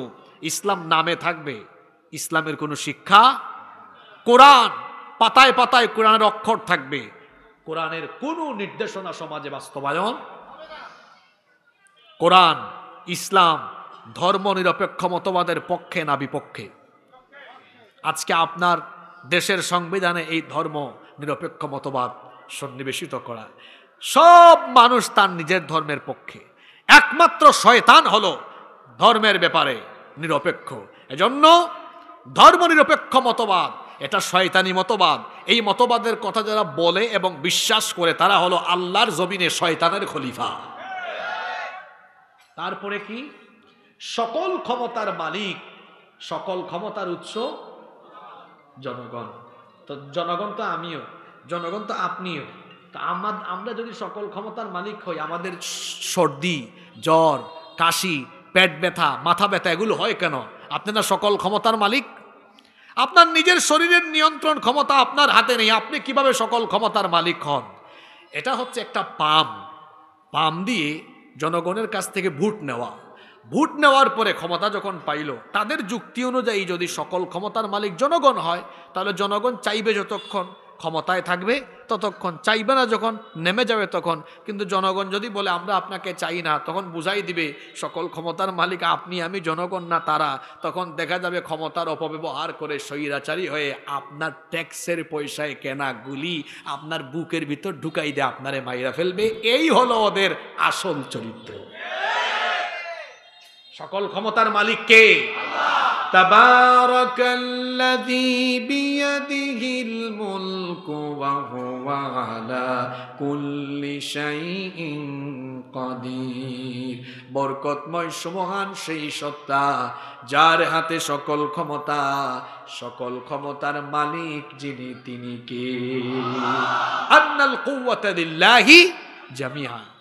তো এইভাবে করে আজকে আপনি দেখেন আল্লাহর আইনের বিরুদ্ধে আইন প্রণয়ন। আরো আছে, বহু উদাহরণ দেওয়া যাবে। মদ, মাদক আল্লাহর আইনে কি জায়েজ না হারাম? আপনাদের দেশের আইন কি করছে? না, একবারে হারাম। হ্যাঁ, কি করছে? হারাম। কে বলছে এটা আপনাকে? আমার দেশে আছে মাদক নিয়ন্ত্রণ অধিদপ্তর। কি শয়তানি নাম! এটার নাম হওয়া উচিত ছিল মাদক নির্মূল অধিদপ্তর। নিয়ন্ত্রণ দিয়েছে কেন জানেন? আপনাদেরকে নিয়ন্ত্রিত মাত্রায় খাওয়াবে। একটু ঢাকায় যান, দেখবেন নিয়ন্ত্রিত মাত্রায় ব্যবস্থা আছে। এই যে গত সপ্তাহে গুলশানে আমি দুপুরের খাবার খাচ্ছি, এক রেস্টুরেন্টে ঢুকবো, তো দেখি এক রেস্টুরেন্টের সামনে লেখা আছে মাদক নিয়ন্ত্রণ অধিদপ্তর কর্তৃক অনুমোদিত বারের বিশেষ ব্যবস্থা রয়েছে। কি আছে না এরকম? তাইলে ওখানে নিয়ন্ত্রিত মাত্রায় দেওয়া হয়। আল্লাহর আইনে কথা বলেন না কেন? আপনার দেশের আইনে নিয়ন্ত্রিত মাত্রায়। তাইলে এটা কি আল্লাহর আইনের বিরুদ্ধে বিদ্রোহ নয়? এটা কি রাষ্ট্রীয় পর্যায়ে আল্লাহর ইবাদতে শিরিক নয়? মুসলমানের সমাজ এটা। লা ইয়াবকা মিনাল ইসলামি ইল্লা ইসমুহু ওয়া লা ইয়াবকা মিনাল কুরআনি ইল্লা রাসমুহু। কোরআন আর ইসলাম নামে থাকবে, কোনো শিক্ষা সমাজে প্রতিফলিত হবে না। আজকে দেখুন আমাদের মুসলমানদের ঘরের বিয়ে শাদীগুলো দেখুন, গান বাজনা ছাড়া বিয়ে শাদী হই না। তাহলে মুসলমানের পরিবারে ইসলামের শিক্ষা আছে? বিয়ে কি সামাজিক অনুষ্ঠান না ইবাদত? জোরে বলতে হবে, সামাজিক অনুষ্ঠান না ইবাদত? তো যদি ইবাদত হয় তাহলে এই ইবাদত কি সমাজের কালচার অনুযায়ী চলবে না আল্লাহর আইন অনুযায়ী চলবে? বিয়েটা তো হওয়া উচিত রসুলের তরিকায়, কিন্তু এখন বেশিরভাগ বিয়ে হয় শয়তানের তরিকায়। কিরকম? সেখানে গায়ে হলুদ হয়, সেখানে থাকদিন না দিন দিন নাচ গান বাজনা, সেখানে দেখা যায় নারী পুরুষের সংমিশ্রণ, অবাধে মেলামেশা। এখন বিয়ের মতো একটা পবিত্র ইবাদত, এটা যদি নাপাকি দিয়ে শুরু হয়, গান বাজনা দিয়ে শুরু হয়, আমি বলে গেলাম এই দম্পতির দাম্পত্য জীবন থেকে যে সন্তান পয়দা হবে, যেগুলো আসবে, ওগুলাও থাকদিন না দিন দিন ঝাঁকানাকা মার্কা অসভ্য বর্বর সন্তান হবে। ওর শুরুটা ভালো ছিল। আমার অবিবাহিত ভাইদেরকে বলে যাব, সামনে আপনারা বিয়ে করবেন, এই বিয়ে শাদী শয়তানের তরিকায় হবে না। আমাদের বিয়ে শাদীর অনুষ্ঠানগুলো হবে কার তরিকায়? জোরে বলেন, কার তরিকায়? রসুলের তরিকায়। রাজি আছেন তো? শেষ জামানার আরেকটি ফিতনার কথা বলে আমি আজকে শেষ করব ইনশাআল্লাহ। আল্লাহ নবী বলেছেন আখিরি জামানায় ঘন ঘন বিভিন্ন ধরনের বালা মুসিবত আসবে। এই বালা মুসিবতগুলো কেন আসবে? আল্লাহ নবী বলেছেন ঘন ঘন ভূমিকম্প হবে, ঘন ঘন প্রাকৃতিক দুর্যোগ দেখা দিবে। এর কারণ হলো ইদা কানাল মাগনামু দুওয়ালা, রাষ্ট্রীয় সম্পদকে নিজের সম্পদ মনে করে যখন রাষ্ট্রীয় দায়িত্বে থাকা লোকজন ভোগ করা আরম্ভ করবে, তখন এই বিপদ আসবে। আজকে আমার সমাজে কি এই ধরনের লোক নেই যারা রাষ্ট্রীয় সম্পদকে নিজের বাপদাদার সম্পদের মতো ভোগ করে? জোরে বলেন নাই?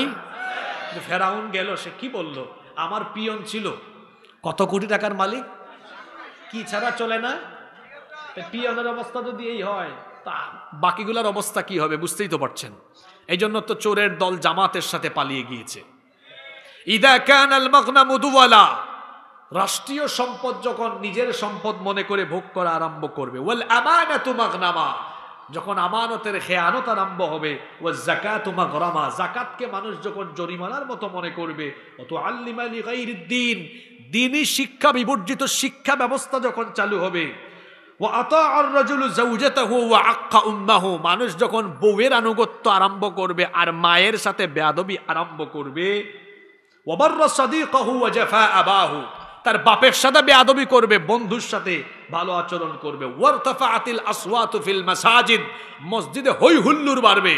তারপরে আল্লাহর নবী বলেছেন ওয়াসাদাল কাবিলাত ফাসিকুহুম, ফাসিকরা বিভিন্ন কবিলা গোত্রের সমাজের নেতা যখন হয়ে যাবে, ওয়া কানা যাইমুল কওমি আরযালাহুম, শুধুমাত্র ডরে ভয়ে যখন খারাপ লোকদের নেতৃত্ব মেনে নিয়ে তাদেরকে সম্মান করা হবে, ওয়া শুরিবাতুল খুমুর ওয়া লুবিসাল হারির, মাদককে যখন মানুষ সহজলভ্য মনে করে সেবন আরম্ভ করবে, আর মানুষ যখন রেশমি পোশাককে জায়েজ মনে করবে, ওয়াত্তুখিদাতুল খাইরাত ওয়াল মাআজিফ, নায়িকা গায়িকাদেরকে যখন, নর্তকীদেরকে মানুষ যখন গ্রহণ করবে, এই রকম পরিস্থিতিতে আমার উম্মত যখন ধাবিত হবে, যেগুলার কথা বললাম সমাজে আসে না নাই? এগুলা আসে না নাই? আল্লাহ নবী বলেছেন যদি এগুলো আরম্ভ হয়ে যায় তাহলে আমার উম্মতের মধ্যে এমন অবস্থা আসবে, ফালিয়ারতাকিবু ইনদা যালিকা রিহান হামরাউ আও খাসফান আও মাসখান ওয়া কাযফান। আল্লাহর নবী বলেছেন, অপেক্ষা করো, আগুনের বায়ুর গজব আসবে, চেহারার বিকৃতির গজব আসবে, ভূমিধস আসবে, ভূমিকম্প আসবে। এই হাদিসে প্রায় 15টি অপকর্মের কথা বলা হয়েছে। আজকে মিলায়া দেখেন, 15টা অপকর্ম আমার সমাজে চালু আছে। এই অপকর্ম থেকে নিজেকে সেফ রাখতে না পারলে এই ভয়াবহ জামানার ফিতনায় আমরা নিজেরা শেষ হয়ে যাব। সর্বশেষ আপনাদের প্রতি আমার আরজি, আবেদন থাকবে, অনুরোধ থাকবে, এই ফিতনার জামানা থেকে আসুন, নিজেকে ফিতনা থেকে বাঁচাই। এমন এক যুগে বাস করি আমরা, নিজের ঈমান ঠিক রাখা আজকে বড় কঠিন। বললাম তো মোবাইলের কথা, পত্রিকা হাতে নিয়েছেন, পত্রিকা পড়বেন, ওখানেও নগ্ন অর্ধনগ্ন মহিলাদের ছবি দিয়ে রেখেছে। আপনি রাস্তাঘাটে বের হয়েছেন, বিলবোর্ড, সাইনবোর্ড, বিভিন্ন বিজ্ঞাপনে নগ্ন অর্ধনগ্ন বিভিন্ন বিজ্ঞাপন দিয়ে রাখা হয়েছে। আপনার চোখের হেফাজত, এটা যেন আজকের যুগে বড় চ্যালেঞ্জের ব্যাপার হয়ে দাঁড়িয়েছে। এই ফিতনার জামানায় নিজের ঈমানকে বাঁচিয়ে রাখা হবে সবচাইতে বড় কঠিন। এই কঠিন কাজটা করতে পারলে পরীক্ষা যত কঠিন হয়, ফলাফলও, পুরস্কারটা তো তেমন হওয়ার কথা। এই জন্য তো নবীজি বলেছেন, সাহাবীদেরকে একদিন বললেন, নবীজি একদিন কুবার মসজিদ থেকে, শেষ হাদিসটা শোনেন, কুবার মসজিদ থেকে বের হয়ে হাঁটতেছেন। আল্লাহর নবী তখন বললেন, আমি আমার ভাইদের ব্যাপারে চিন্তা করছি। সাহাবীরা তখন বললেন, আপনার ভাই কারা? আমরা কি আপনার ভাই নই? নবীজি বললেন, না, তোমরা আমার ভাই না, তোমরা আমার সাহাবী। তখন তারা বললে, আপনার ভাই কারা? নবীজি তখন বললেন, ওই যে শেষ জামানায় তোমরা তো আমাকে দেখেছো, আমি কিভাবে নামাজ পড়ি, আমি কিভাবে ইবাদত করি, দেখে দেখে শিখেছো। তোমরা তো আমার চেহারাও দেখেছো, কিন্তু আমাকে না দেখে, আমার চেহারা না দেখে, আমার ইবাদতের সিস্টেম না দেখেও যারা আমার প্রেমে মাতোয়ারা হয়ে আমাকে অনুসরণ করবে, তারা আমার ভাই। কিয়ামতের দিন যদি তোমাদের দিকে আমার রহমতের নজর যায় একবার, যারা আখেরি জামানায় আমার আদর্শের উপরে অবিচল থাকবে, তাদের উপরে আমার রহমতের নজর যাবে 100 বার। সেই নবী আমার আপনার জন্য কেঁদে গিয়েছেন, আবার সামনে কাঁদবেনও।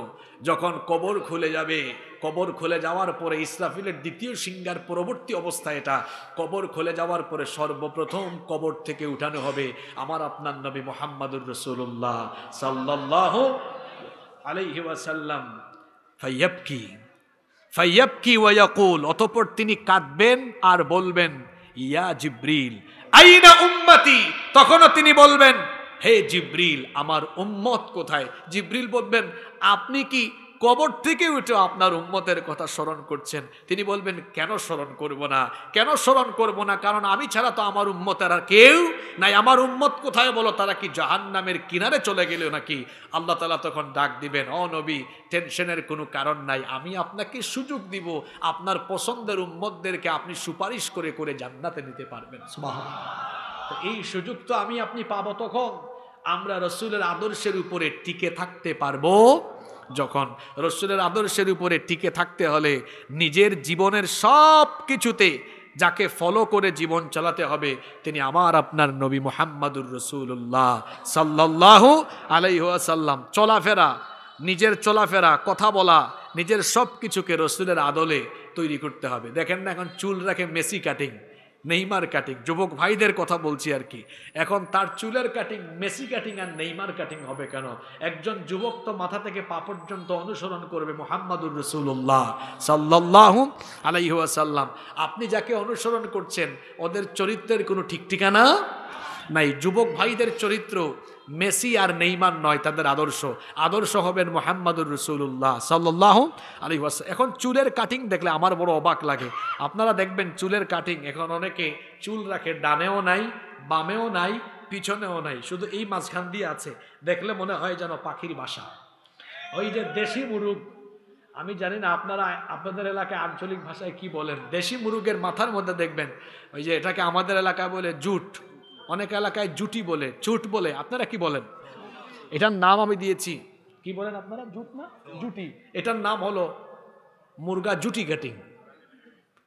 এরকম চুল অনেকের আছে না? আমি তো একটু মঞ্চ একটু উঁচা হওয়ায় দেখা যাচ্ছে, তো এখানেও একজন আছে দেখা যাচ্ছে, মাথাটা একটু ঝুঁকায় ঝুঁকায় রাখতেছে, তারপরে এইদিকে ব্লেড দিয়ে একটু টান মারে, আছে না? এরকম চলা যাবে না। তারপরে কি করে, প্যান্ট, পায়জামা, লুঙ্গি, নামাতে নামাতে কোথায় চলে গিয়েছে, টাকনুর নিচে চলে গিয়েছে। এটা কি রসুলের আদর্শ হলো?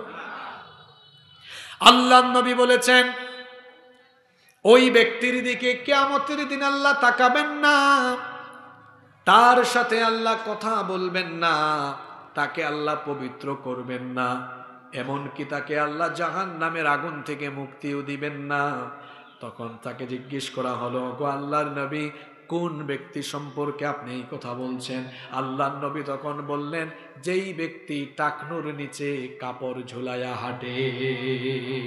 টাকনুর নিচে কাপড় ঝুলাইয়া হাঁটবেন না। অনেকে গ্রামে লুঙ্গি পরে হাঁটে, এমনভাবে লুঙ্গি টাকনুর নিচে, দেখলে মনে হয় গ্রামের মানুষ তাকে এলাকার ঝাড়ুদার হিসাবে নিয়োগ করেছে। এমনভাবে হাঁটে, হাঁটার সময় একদম তার লুঙ্গি রাস্তার সব ধুলাবালু ময়লা নিয়ে যায়। এরকম একজনকে আমি পাইছি একবার। পাওয়ার পরে বললাম, ভাই, এলাকার মানুষ কি আপনাকে ঝাড়ুদার হিসাবে নিয়োগ দিল নাকি? আমাকে বলে, আপনি হুজুর হয়ে মস্কারা করেন? বললাম, না না না, ঠাট্টা করছি না তো, দেখেন আপনার লুঙ্গি তো ঝাড়ুর কাজ করছে। এরকম অনেক মানুষ আছে না নাই? যুবক ভাইদেরকে বললে তারা বলে, হুজুর এরকম তো টাকনুর উপরে উঠালে আনস্মার্ট লাগে, খ্যাত খ্যাত লাগে। কে বলেছে ভাইয়েরা? এই যে আমরা জুব্বা পরি টাকনুর উপরে, পায়জামাও টাকনুর উপরে, দেশে বিদেশে যেখানেই যাই, আজ পর্যন্ত কেউ তো বলে না আপনাদেরকে দেখতে খারাপ লাগে, বরং যেই দেখে বলে আপনাদের পোশাকের ভেতরে আলাদা একটা ভাব আছে, দেখতে সুন্দর লাগে, এটার মধ্যে আলাদা একটা মায়া আছে, আন্তরিকতা আছে। সুবহানাল্লাহ। নবীর সুন্নত মানার ভেতরে কি আছে? স্মার্টনেস আছে। তারপরে আমার রসুলের আদর্শ আমি মানি, মুখে মুখে বলি, কিন্তু আমি দাড়ি রাখতে পারি না। কেন? দাড়ি রাখলে কি হয়েছে? পৃথিবীর কি কোনো নবী রাসূল এমন ছিলেন যার দাড়ি ছিল না? আপনারা বলেন, পৃথিবীর কি কোনো নবী রাসূলের দাড়ি ছিল না? এমন নবী রাসূল ছিলেন? দাড়ি হলো সব নবীদের সুন্নাহ। দাড়ি ছেটে ফেলা, এটা কাটা, ক্লিন শেভ করা তো কোনো মুসলমানের কাজ হতে পারে না। আপনারা দেখবেন ইহুদিরা, অন্যান্য ধর্মের অনেকে, ইহুদিরা বিশেষ করে ওরা দাড়ি রাখে, বা অন্যান্য বিধর্মীরাও রাখে। ওরা সোয়াবের আশায় রাখে না, ওরা রাখে স্কিন সচেতনেরা।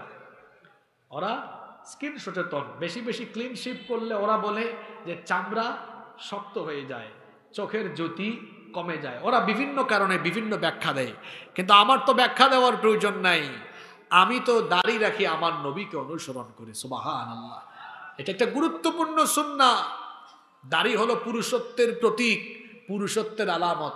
অনেক যুবকেরা বলে, হুজুর দাড়ি রাখতাম কেমনে? যদি মেয়েরা পছন্দ না করে, না করলে নাই। দাড়ি রাখার কারণে যদি কোনো মেয়ে আপনাকে পছন্দ না করে, তাহলে বুঝবেন এক জাহান্নামী নারী থেকে আল্লাহ আপনাকে বাঁচিয়ে দিয়েছেন। দাড়ি হলো পুরুষের সৌন্দর্যের প্রতীক। দাড়ি রাখলে পুরুষকে সুন্দর লাগে, কম না বেশি? নারীর ফেসও ক্লিন, আপনার ফেসও ক্লিন। তা নারী পুরুষের পার্থক্য বুঝবো কিভাবে বলেন? ফেসেও তো পুরুষের একটা পুরুষত্বের ভাব আছে, আছে না? যাদের দাড়ি আছে তাদেরকে দেখতে কি খারাপ লাগে? না, বরং যাদের দাড়ি আছে তাদের চেহারাতে আলাদা একটা নূর আছে। এই নূর দান করেন কে? এই জন্য যাদের মুখে দাড়ি নাই, অনুরোধ করব, দাড়িটা রেখে দেন, রসুলকে অনুসরণ করেন। যুবক ভাইদের প্রতি সর্বশেষ যে অনুরোধ জানিয়ে যাব, মোবাইলের ফিতনা এবং হারাম রিলেশন থেকে নিজেকে সেফ রাখতে হবে। আজকের এই যুগে অনেক যুবক ভাইরা নষ্ট হয়ে যাচ্ছে, ধ্বংস হয়ে যাচ্ছে, কেরিয়ার শেষ হয়ে যাচ্ছে, শুধুমাত্র তার এই হারাম রিলেশনে সম্পৃক্ত হয়ে যাওয়ার কারণে। মেয়েদের পিছনে ঘুরঘুর করা এটা ইতর ছেলেদের কাজ। আপনি কেন মেয়েদের পিছনে ঘুরঘুর করবেন? আপনি ভালো করে পড়াশোনা করেন, পড়াশোনায় মনোযোগ বাড়ান, আজান হলে নামাজে যান, নিজের চরিত্রটাকে উন্নত করেন, চরিত্র ডেভেলপ করেন, আপনার ক্যারিয়ারকে সমৃদ্ধ করেন। মেয়েদের পিছনে আপনি ঘুরঘুর করা লাগবে না, বরং শত শত সুন্দরী মেয়ের বাপ আপনার পিছনে ঘুরঘুর ঘুরঘুর করবে আপনার কাছে তার মেয়ে বিয়ে দেওয়ার জন্য। আর রসুল কি বলেছেন? আল্লাহর রসুল আপনার ব্যাপারে বলেছেন, মাইয়াদমাল্লি মা বাইনা লাহিয়াইহি ওয়া রিজলাইহি আদমানু লাহুল জান্নাহ। যে ব্যক্তি তার দু চোয়ালের মধ্যবর্তী জায়গা অর্থাৎ জিহবা আর তার দু উরুর মধ্যবর্তী জায়গা অর্থাৎ লজ্জাস্থান, এই দুটো জিনিসের জিম্মাদারি যারা গ্রহণ করবে, অর্থাৎ যারা তাদের চরিত্র হেফাজত করবে, আল্লাহ নবী বলেছেন কাল কিয়ামতের দিন আমি নবী নিজে তার জন্য জান্নাতের জিম্মাদার হয়ে যাব। যুবক ভাইয়েরা, নিজের চরিত্রের হেফাজত করা যাবে তো? বিবাহের আগে কোনো প্রকার হারাম রিলেশন নয়, পারবেন তো ইনশাল্লাহ? বিয়ের বয়স হয়ে গেলে বিয়ে করে ফেলতে হবে, বিয়ে করতে দেরি করাও যাবে না। আর আমার গার্ডিয়ান যত বাবারা আছেন, বাড়ি থেকে যে মায়েরা শুনছেন, ছেলে মেয়েদের বিয়ে দিতে বেশি লেট করেন না। আপনারা তো বলেন তুই আগে নিজের পায়ে দাঁড়া, এখন কিসে মানুষের পায়ের উপর দাঁড়ায় আসে নাকি? বিয়ের সম্পর্ক এটা কেরিয়ারের সাথে নয়, বিয়ের সম্পর্ক হলো চরিত্রের সাথে। কিসের সাথে? এই যে আপনার মেয়েকে বিয়ে করার জন্য যখন 23-24 বছরের একটা ছেলে প্রস্তাব পাঠায়, আপনি যে বলেন বাবা তুমি কি করো, তোমার কি আছে, গাড়ি আছে, বাড়ি আছে। আজকে অবিবাহিত ছেলেদেরকে একটা জিনিস শিখাই দেওয়া যায়, কে রে আবি একটার আসো, বলে ফেলবা চাচা কিছু মনে করেন না, আমার বয়সে আপনার কয়টা গাড়ি বাড়ি ছিল, আটকে যাবে। ঠিক আছে? 24-25 বছর বয়সে কি সম্পদশালী হওয়া যায়? পড়ালেখাই মাত্র শেষ করে হয়তো 32, 33, 35, 36 বছরে গিয়ে আস্তে আস্তে একটা বাড়ি করবে, হয়তো কিছু একটা করবে। জিজ্ঞেস করতে পারেন এতটুকু, বাবা তুমি যে পরিমাণ উপার্জন করো আমার মেয়েকে নিয়ে চলতে পারবা? তুমি যেটা উপার্জন করো এটাকে হালাল উপায়ে করো কিনা? জিজ্ঞেস করতে পারেন বাবা তুমি 5 ওয়াক্ত নামাজ আদায় করো কিনা, তুমি হালাল পথে বৈধ পথে উপার্জন করো কিনা, এতটুকু জিজ্ঞেস করতে পারেন। আর 24-25 বছর বয়সে যে ছেলের কাছে সম্পদ থাকে ওটা তার না, ওটা তার বাপ দাদার কাছ থেকে হাদিয়া পাওয়া। কি পাওয়া? বাপ দাদার থেকে পাইছে। যারা বাপ দাদার পরিচয়ে সমাজে চলে এরা হলো গাধা, আর যারা নিজের পরিচয়ে চলে তারা হলো শাহজাদা। বাপ দাদার কাছ থেকে সম্পদ পেয়েছে এমন গাধার কাছে মেয়ে বিয়ে দিয়েন না। যেই ছেলে অল্প টাকা 15, 20, 25, 30 হাজার টাকা উপার্জন করে নিজের পরিচয়ে সমাজে চলে, এই রকম শাহজাদার কাছে মেয়ে বিয়ে দেন, আপনার মেয়ে সুখে শান্তিতে থাকবে। কথা বুঝতে পেরেছেন? তাহলে গাধা নয়, মেয়েকে বিয়ে দিতে হবে কার কাছে? বিবাহের ক্ষেত্রে তো দিনদারিতা দেখতে হয়। বলেছেন মুহাম্মদ, আমরা বলি সাল্লাল্লাহু, আল্লাহ নবী বলেছেন মেয়েদেরকে বিয়ের সময় 4টা জিনিস দেখা হয়। তুনকাহুল মারআতু লিআরবা, লিমালিহা ওয়ালি হাসবিহা ওয়ালি জামালিহা ওয়ালি দীনিহা। তার বংশমর্যাদা, তার বাপের সম্পদ, তার রূপ সৌন্দর্য, তার দিনদারিতা। নবীজি বলেছেন এই 4টার মধ্যে সবার উপরে ফাযফার বিদাতিদ্দীনি তারিবাত ইয়াদাক, দিনদারিতাকে প্রাধান্য দাও। কারণ মান রাযাকাহুল্লাহু ইমরাআতান সালিহাহ ফাকাদ আ'আনাহু আলা শাতরি দীনি। আল্লাহর নবী বলেছেন আল্লাহ যাকে দয়া করে একজন নেককার স্ত্রী দান করেছেন, আল্লাহ তাকে ইসলামের অর্ধেক নেয়ামত দান করে দিয়েছেন। তো অর্ধেক পাইলে বাকি আছে কত? আরো অর্ধেকের দরকার নাই আপনাদের? ওই অর্ধেকের কথাও নবীজি হাদিসের শেষে বলে দিয়েছেন, ফালইয়াত্তাকিল্লাহা ফিন্নিসফিল বাকি। বাকি অর্ধেকের ব্যাপারে সে যেন আল্লাহকে ভয় করে জীবন পরিচালনা করে। যদি আল্লাহর ভয় অন্তরে থাকে, এরকম যদি জীবন চালায়, বাকি অর্ধেক নেয়ামত আল্লাহ তাকে দান করে দেয়।